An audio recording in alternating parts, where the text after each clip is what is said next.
Answers in Genesis and Cedarville College present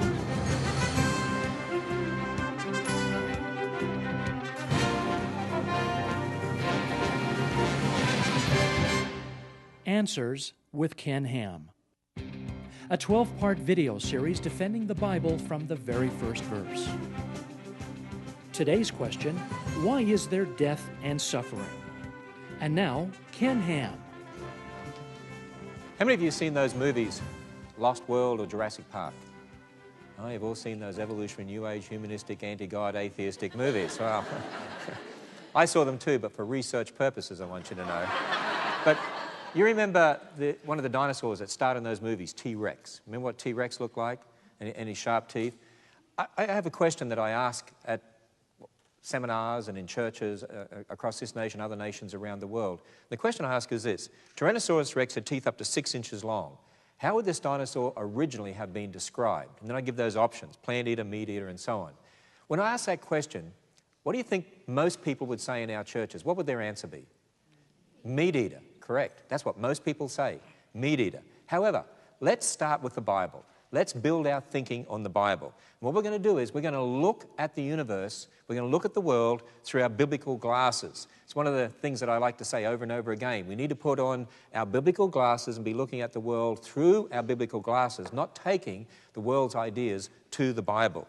And when we do that, when we start with the Bible, when we start with Genesis chapter 1, verse 29 and 30, what do we read there? If we just take Genesis at face value, just like Jesus did, by the way, in Genesis 1:29 we read that Adam and Eve were told only to eat plants and fruits. We read in verse 30 that the animals were only to eat plants. In fact, if we just take Genesis as written, the animals and Adam and Eve were all what?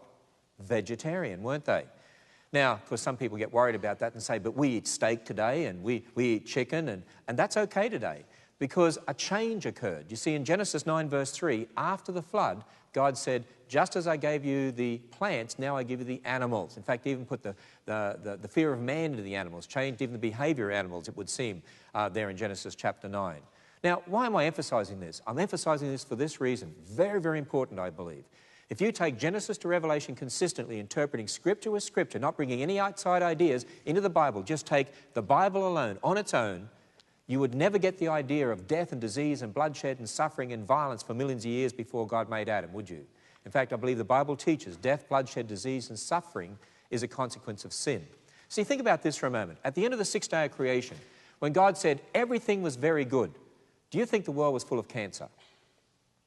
I certainly don't. That wouldn't make sense, would it? But you know what?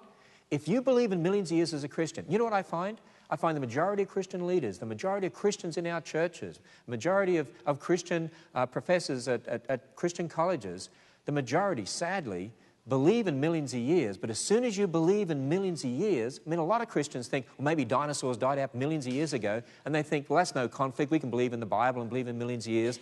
As soon as you believe in millions of years, you have no option. Think about this, no option but to accept a fossil record millions of years old before Adam, because that's what the millions of years applies to. And you know what they find in the fossil record? There's a science called paleopathology, which is a study of diseases in fossil bones. And you know what they